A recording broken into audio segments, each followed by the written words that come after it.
BJP ক্ষমতায় এলে লক্ষ্মীর ভান্ডার দ্বিগুণ, প্রতিশ্রুতি শুভেন্দু অধিকারীর।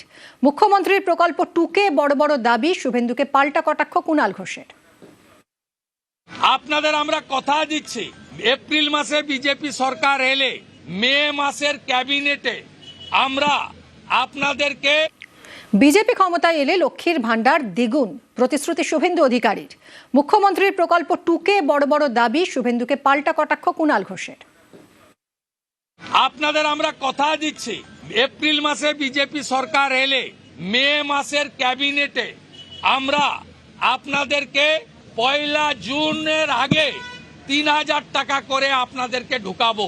এটা মিনিমাম, এটা আমাদের সংকল্পপত্র কমিটি সামগ্রিক বিষয় থেকে বাড়াতে পারে, কমবে না। মমতা বন্দ্যোপাধ্যায়ের বাজেট টুকে, মমতা বন্দ্যোপাধ্যায়ের পলিসি টুকে তো ওই সরকারগুলো চলছে, তাদের আবার বড় বড় কথা। গোহারা হারবে, বাংলায় মুখ্যমন্ত্রী মমতা বন্দ্যোপাধ্যায়ই থাকবেন, সেখানে পরিবর্তন হবে না। পরিবর্তনটা হবে শুধু বিরোধী পক্ষে, কারণ বিরোধী দলনেতা এইটা স্বীকৃতি পাওয়ার জন্য যে কজন এমএলএ দরকার, সেই এমএলএ সংখ্যাটাও এবার বিজেপি পাবে না। বাংলায় ফের বেকার ভাতা। মাধ্যমিক পাশ করা 21 থেকে 40 বছর বয়সী বেকারদের মাসে মাসে 1,500 টাকা দেবে রাজ্য সরকার। বাংলার যুবসাথী প্রকল্প শুরু হবে 15 আগস্ট থেকে।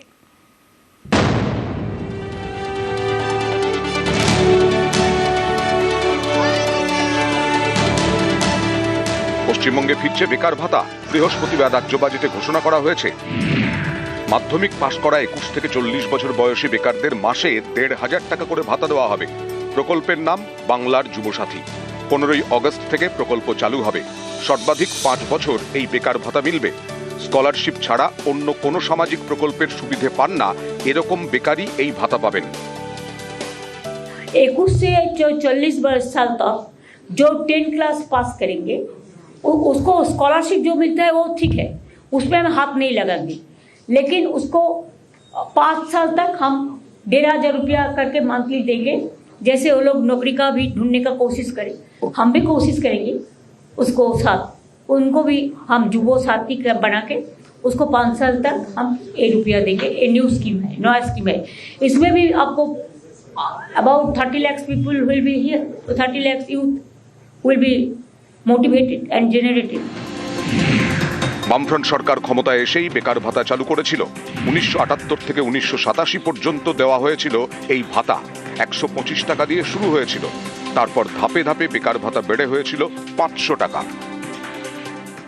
বেকার ভাতার যে ব্যাপারটা নতুন করে অনেকদিন পরে চালু হলো এবং এতটা বেশিভাবে চালু হলো, এটা কিন্তু একটা সেই অর্থে মাস্টার স্ট্রোক বলা চলে, কারণ লক্ষ্মীর ভাণ্ডারে কেবলমাত্র মহিলারা তারা এতে উপকৃত হতেন।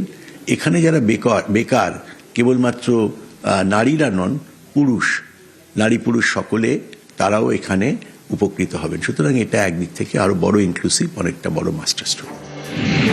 ইউরোপের অধিকাংশ দেশেই বেকার ভাতা দেওয়া হয়, যার মধ্যে উল্লেখযোগ্য France, Spain, Netherlands, Switzerland, Portugal, Bulgaria, Denmark. আমেরিকায় বেকার ভাতা নেই, তবে ছাঁটাই হলে 26 সপ্তাহ ভাতা দেয় মার্কিন সরকার। সামান্য পরিমাণ টাকা যদি তারা সাপোর্ট পায় এবং তারা যদি বোঝে যে গভর্নমেন্ট এই সাপোর্টটা দিয়ে আমার পুশ করছে যে আমাদের নিজেদের জীবনে যদি আরো উন্নতি করতে পারি, আমরা যদি কিছু স্কিল সেট বাড়াতে পারি, কোনো চাকরি খুঁজে বার করতে পারি, কোনো ব্যবসায় নামতে পারি, কিছু একটা সাপোর্ট করতে পারি, এইটুকুনি সাপোর্ট গভর্নমেন্ট করছে যাতে তাদের বেসিক জীবনটা যাতে চলে। এরপরে তাদের নিজেদের এফার্ট করে তৈরি করতে হবে যে কিভাবে তারা দাঁড়াবে। সবারই দেখুন একটা পুশ লাগে, সেই পুশটুকু যদি গভর্নমেন্ট দিয়ে দেয় সেটুকুই তাদের জন্য ভালো। এবার বেকার ভাতা দেবে পশ্চিমবঙ্গ সরকার। পর্যবেক্ষকদের একাংশের মতে এটা সামাজিকভাবে যেমন গুরুত্বপূর্ণ তেমনই রাজনৈতিকভাবে। কারণ বেকার ভাতা পেতে হলে মাধ্যমিক পাশ করতে হবে, এতে স্কুল ছুটের সংখ্যা অনেকটাই কমতে পারে। আর রাজনৈতিকভাবে গুরুত্বপূর্ণ কারণ লক্ষ্মীর ভাণ্ডার মহিলাদের মন জয় করেছে। এবার তরুণ প্রজন্মের জন্য বেকার ভাতা, যা ভোটে ডিভিডেন্ড দিতে পারে তৃণমূলকে। নিউজ 18 বাংলা।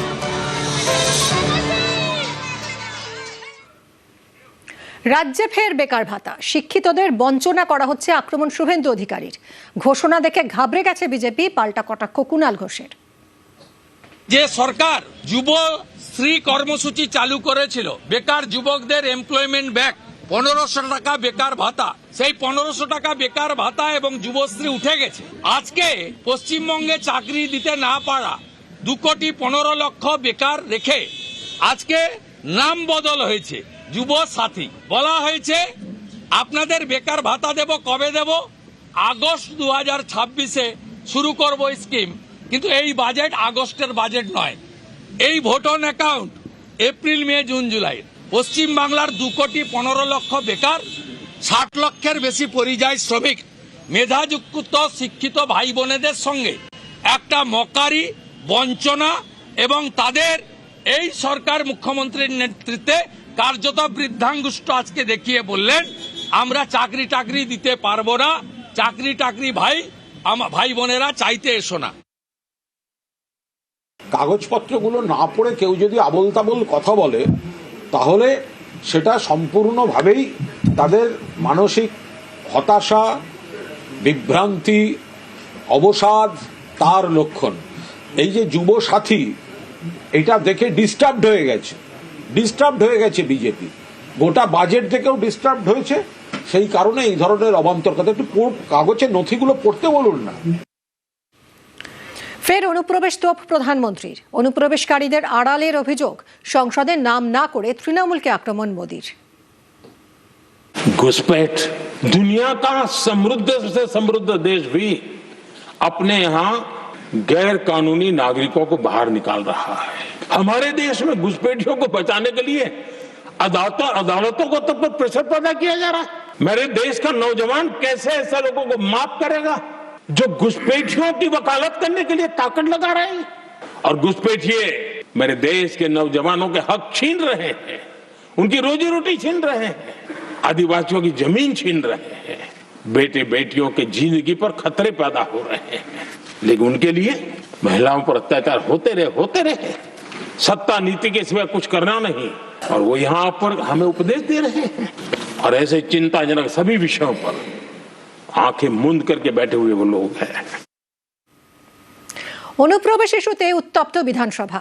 বাজেট অধিবেশনে তোপ মমতার। অনুপ্রবেশকারীরা কোথা থেকে ঢুকেছে প্রশ্ন Mamata Bandyopadhyay. BSF, SSB, CRPF জমি চেয়েছে, দিয়েছি বলেও দাবি। সীমান্তে অত্যাচার করতে দেবেন না বলেও চ্যালেঞ্জ। আগে 50 কিলোমিটার নিয়েছেন, সেটা বদল করুন। আসল তথ্য সামনে আনছেন না স্বরাষ্ট্রমন্ত্রী বলে তোপ মমতা বন্দ্যোপাধ্যায়। উত্তর পূর্ব ভারতে এসআইআর নেই, আর এখানে অনুপ্রবেশের কথা বলা হচ্ছে কেন? প্রশ্ন বাংলার মুখ্যমন্ত্রীর। আগে নিজেদের নিয়ন্ত্রণ করুন, বিজেপিকে তোপ মমতার। এই ভোটার লিস্টে 2024 সালে ভোট করেছেন, আসলে চোরের মায়ের বড় গলা বলে তোপ।